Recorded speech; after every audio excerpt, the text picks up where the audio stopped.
Good morning, happy hump day. This is as close to orange that I had to wear. I meant to touch upon World Indigenous Day and World Indigenous Month and Pride Month yesterday. And then I got thinking about the parallel between these two very important months that we have to take the time to recognize.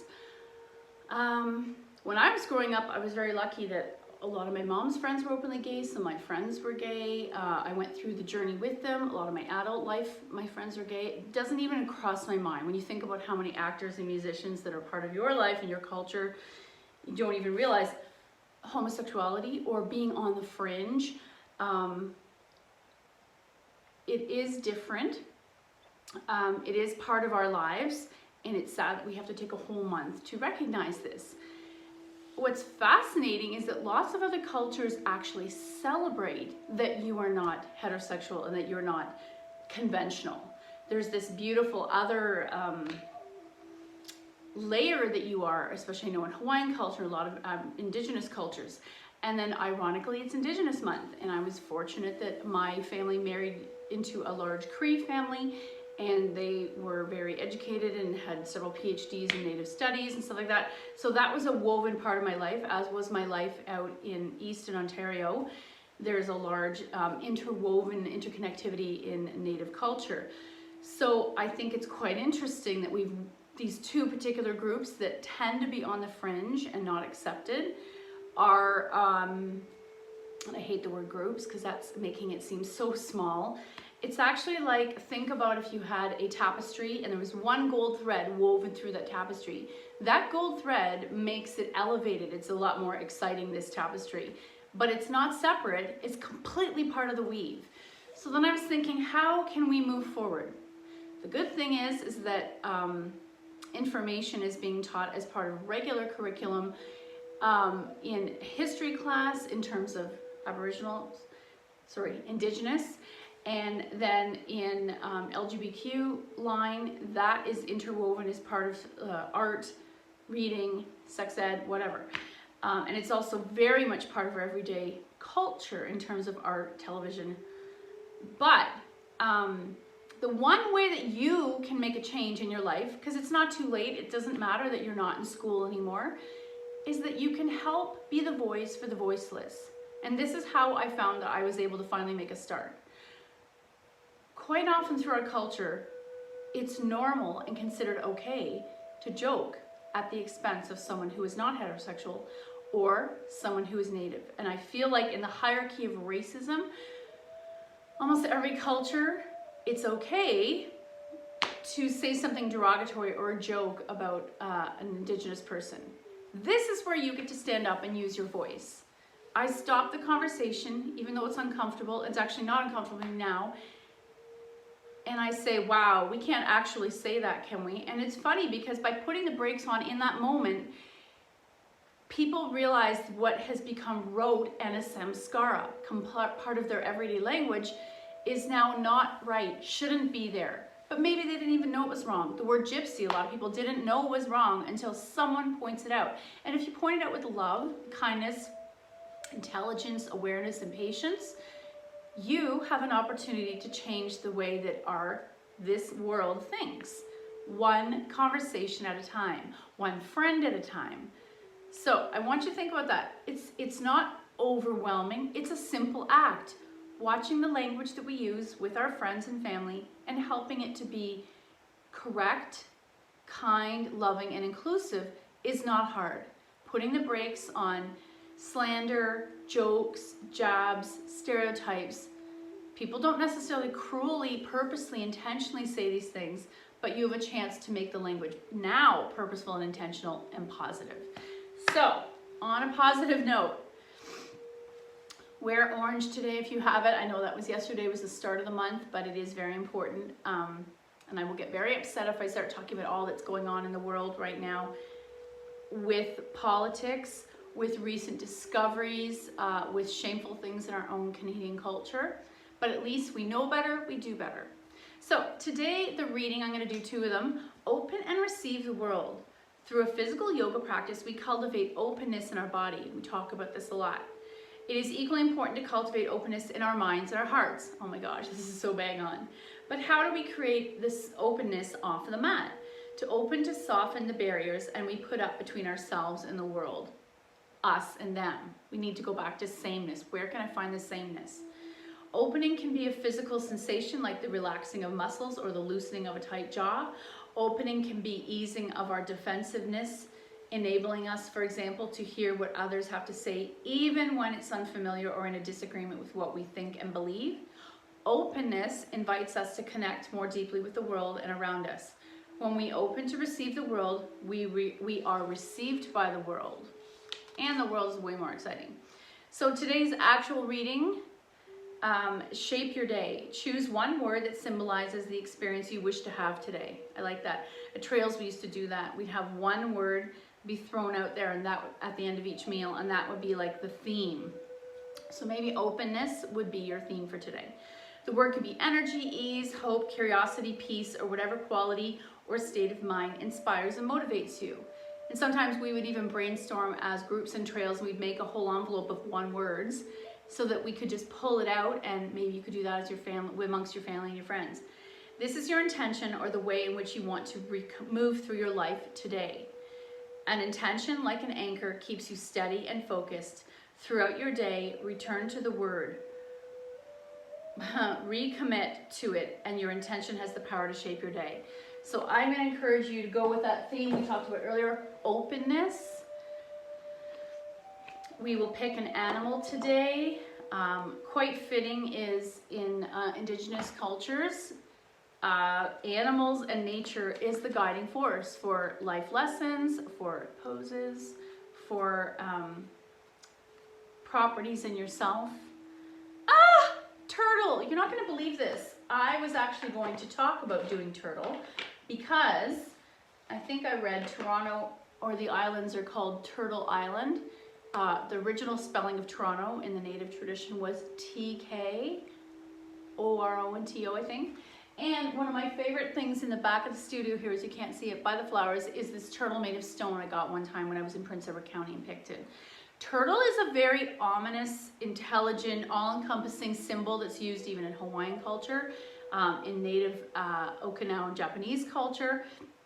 There's a theory that the actual turtle, the circle of the back, is the world, is all of nature, and that she's almost like the mother of everything. And I like that. Again, there's that interconnectivity.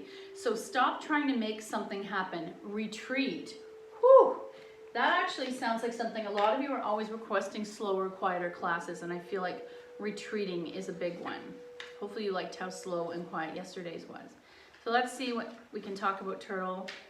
And I would think of child's pose as an upside, one variation kind of turtle, and tortoise, which is a hip pose. We'll do that. Turtle, there's not a whole lot you can do right now to influence the situation you're inquiring about. It's best to back off and wait until it's time to move forward again. There's nothing, I kind of disagree with this. There's nothing wrong with that, especially given the futility of trying to make something happen right now. Patience is what it's called, especially you can stick out your neck a little at a time to determine if it's time to come out. I kind of disagree with this. You actually do need to get off the pot and get going and be a part of the change. You could stand to spend some time by yourself in nature away from the intensity of your usual life. COVID's given us a long time to do that. The ocean's been here a long, long time, will continue to be. Every day there's a sunset no matter what else has happened. Femininity, slowness, toughness, fertility. I don't know. I feel like that's a lot of different things thrown together as one. Let's focus on the interconnectivity. And the other thing about tortoise is going within. When you're overwhelmed by what's on the outside, you go within. And that's why tortoise pose is considered an inward journey pose. So with that in mind, let's do all the forward folds and come to the mat.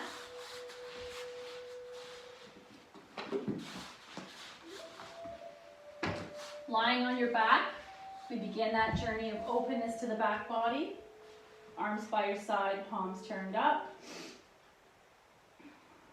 Just settle for a moment. Look for that sense of letting go. We talk about that surrender. The back body is unfortunately very open in our culture because of our technology and reading. You know, I talk about it all the time. But today, can we create an openness in the front of the body so that when we fold in tortoise or turtle, we're kind of bringing it all back in together. Think about a fetal position. It's bringing it all back in together. It's the opposite of openness. One more breath here in stillness, constructive rest.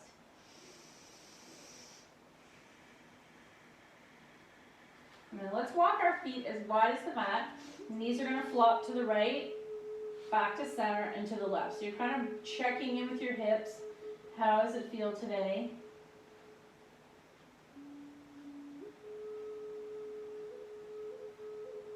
And the next time we go, let's actually do a couple more times, back and forth, true windshield wiper.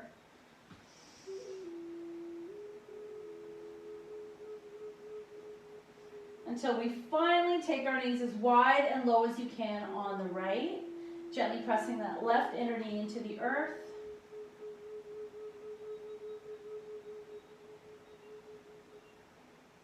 Back to center and knees to the left.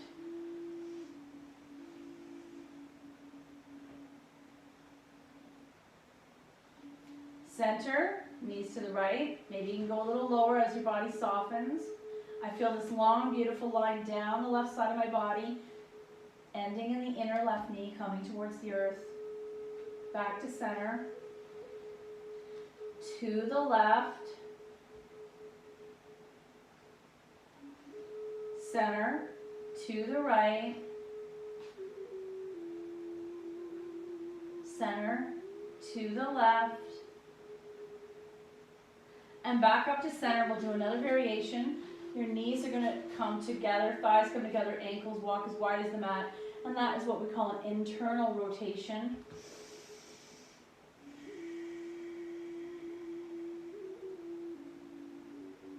And then soles of the feet together, knees out to the side. Let's stay here for 3 breaths. I've chosen to bring my arms into cactus. You're going to decide what feels good in your upper body. 3 breaths. Inhale 1. Exhale. Inhale 2. Exhale. Inhale 3. Exhale. Close your legs. Let's take our knees into our chest and rock side to side, drawing them as deeply as you can. Right leg in, left leg slides straight. Pause. Let's take 2 breaths here, just waiting for gravity to stretch the left hip before you manipulate it. You can point and flex a few times. 2 breaths. Inhale 1. Exhale. Inhale 2. Exhale. Left hand takes right knee over. Single leg spinal twist.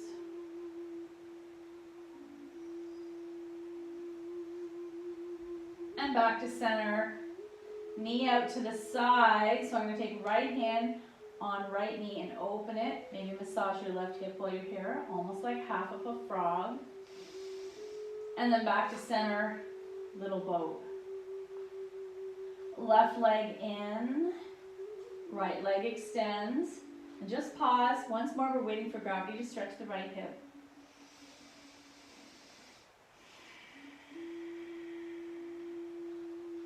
Maybe point and flex your feet a few times. Fan your toes, roll at your ankle. Right hand takes left knee over, single leg spinal twist.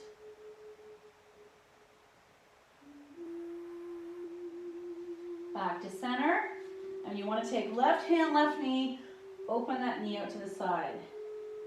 So I also encourage you to wear orange today, or I was deciding between orange or rainbow.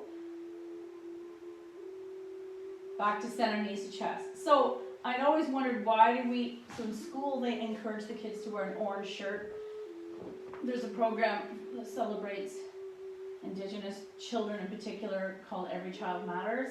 And it comes back to, the story was, when a child was taken to a residential school many years ago, not that long ago, the only thing they had of their own culture still was this orange t-shirt.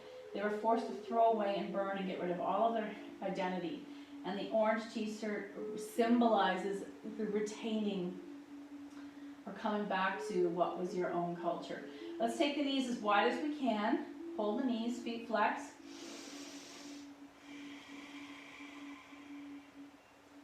And then coming into setup for happy baby, I'm gonna add some counter pressure behind the thighs. And maybe come into full happy baby, rocking side to side. Soles of the feet together. Really good hip opener. Because guess what, when we turn this pose upside down, we would eventually come into tortoise.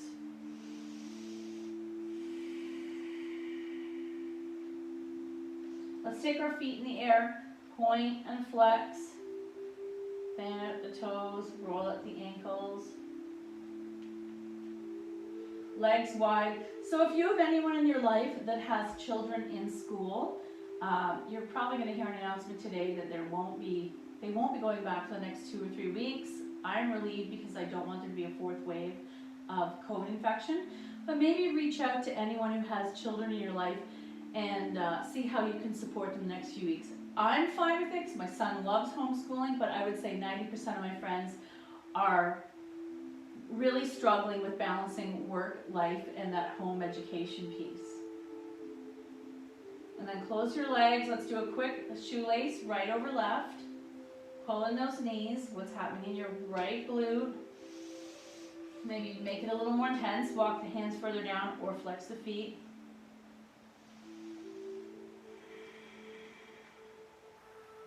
And then shake it out. Let's do the other side. Left over right. Pull it in or make it more intense.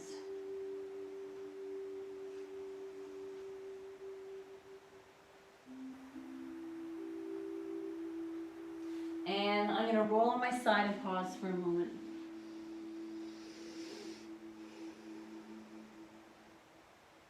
And gently press upright.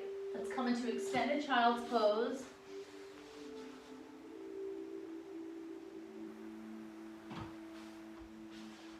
Press back, head drops, but my elbows stay elevated so I can stretch out the back of the neck and the arms.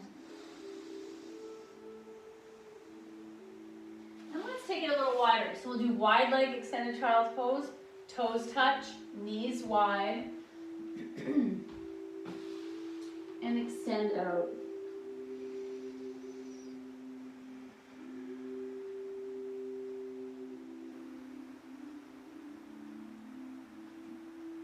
Coming into Sphinx. Let's stay here for 2 more breaths. Sphinx, wide leg extended child's pose.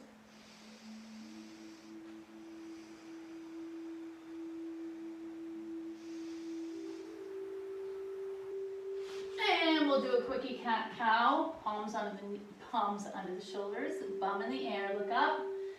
Engage the core, slowly turning into a cat. Tail drops, chin to chest. Inhale, cow. Exhale, cat. Inhale, cow.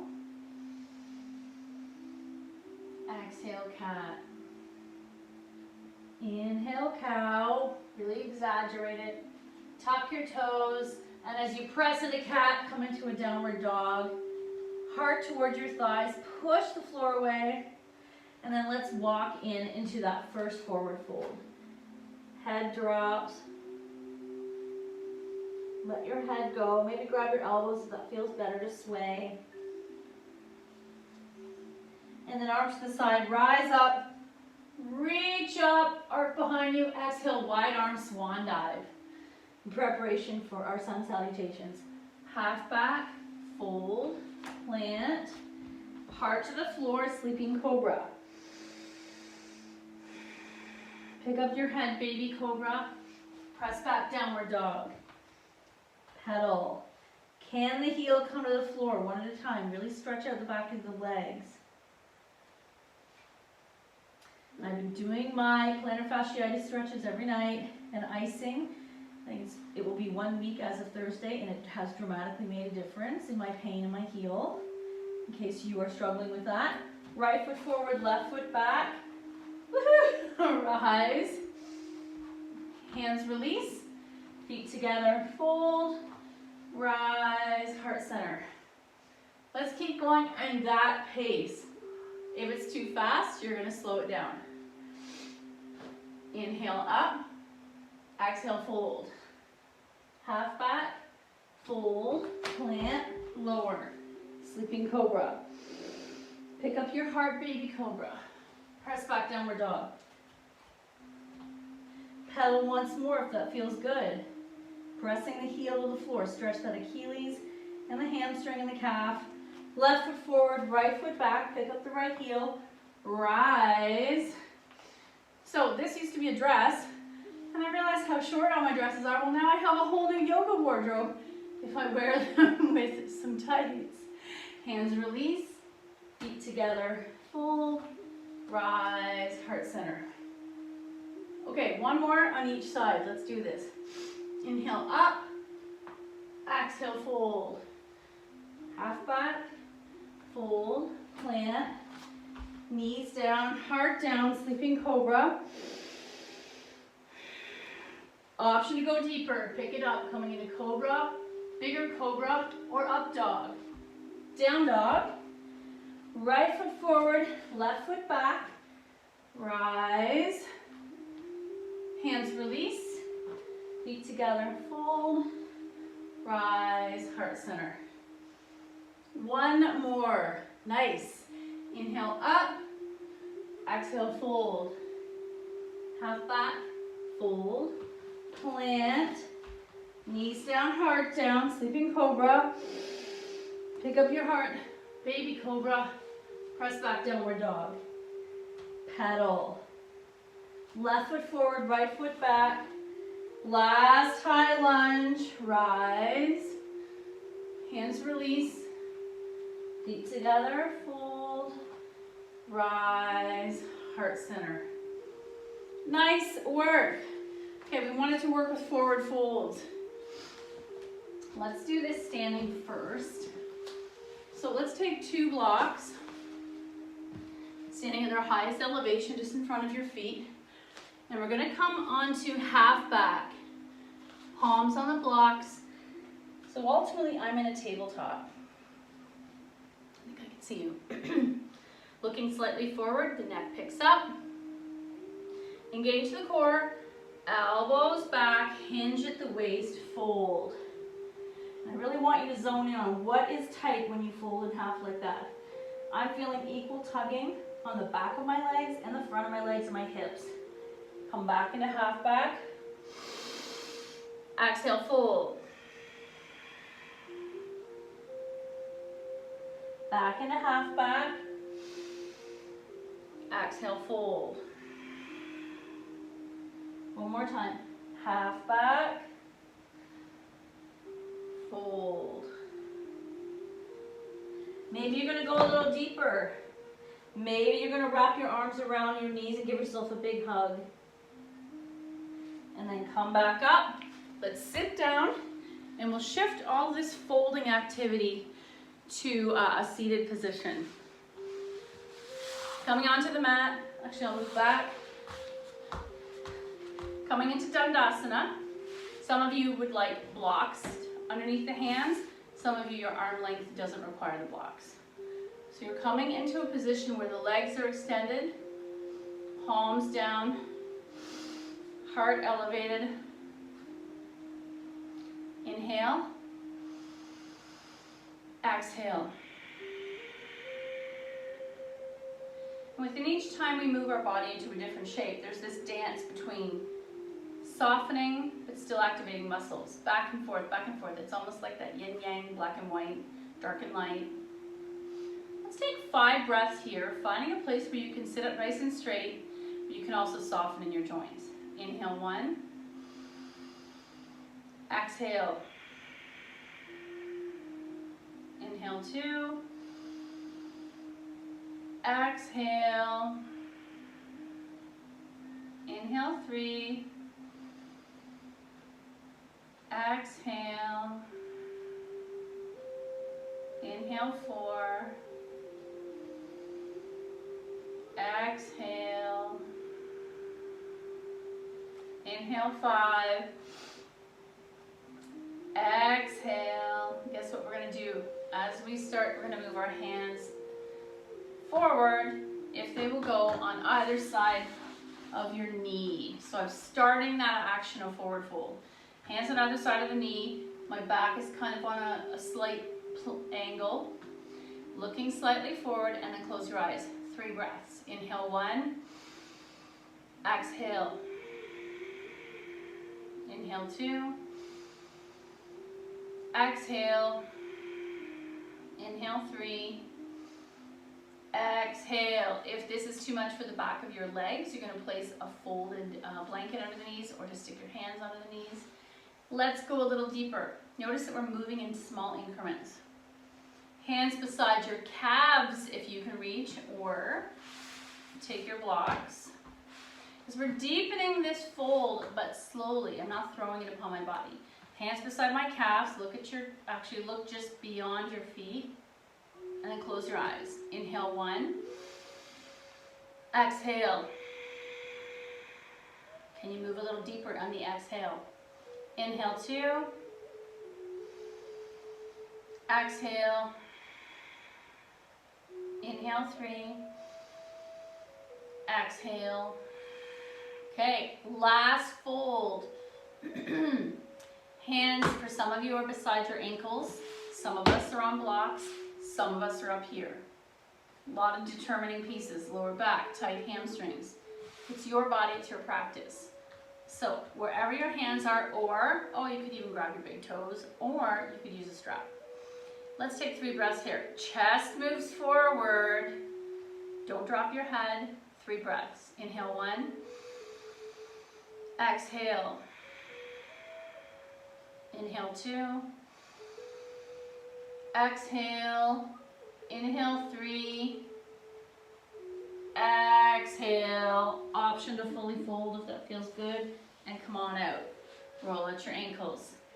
All of this is taking us to our beautiful tortoise. So, tortoise, let's start with a quick butterfly / bound angle / cobbler. The feet come in as close as they can, heels towards your pubic bone, knees wide. I like to hold my ankles, sit up nice and straight. That might be it. And you'll notice some days your knees are high and some days your knees are low. But to make it more attainable in my body, I'm going to slide it forward to diamond. That feels better. I like to rest my forearms on my calves and my shins. Sitting up nice and straight, chest forward. Let's do 3 breaths here, just like we started the process of folding with our legs extended. Inhale 1. Exhale. Inhale 2. Exhale. Inhale 3. Exhale. Let's go a little deeper. Maybe your hands slide further down your legs. Maybe you stand your blocks so that your hands are on there. However you can get into this. I'm not folded yet. Chest forward, face up. 3 breaths. Inhale 1. Exhale. Inhale 2. Exhale. Inhale 3. Exhale. Option to go deeper. So final version is I'm holding my feet, or my hands are going underneath. Palm up or palm down, whatever feels better in your body. 3 breaths. I used to bring my head to my feet, but I'm honoring my body right now. 3 breaths. Inhale 1. Exhale. Inhale 2. Exhale. Inhale 3. Exhale, upright. Let's do 1 more. Seeing how far and how deep you want to go in your form. 3 breaths. My head drops slightly. I'm looking at my feet. Inhale 1. Exhale. Inhale 2. Exhale. Final 1. Inhale 3. Exhale, upright. And guess what? We're going to extend the legs and roll out the ankles. Final version. This may be more comfortable for you than with your legs bent. Legs as wide as it feels good. We're going to take hands on your legs, wherever they are. They could be up here, here, here. And I'm just going to lean my chest forward, staring slightly forward. 3 breaths, eyes open or closed. Inhale 1. Exhale. Inhale 2. Exhale. Inhale 3. Exhale. Option to take your blocks stacked. Bring your forehead to those blocks. We're going to do 3 more breaths here. Inhale 1. Exhale. Inhale 2. Exhale. Inhale 3.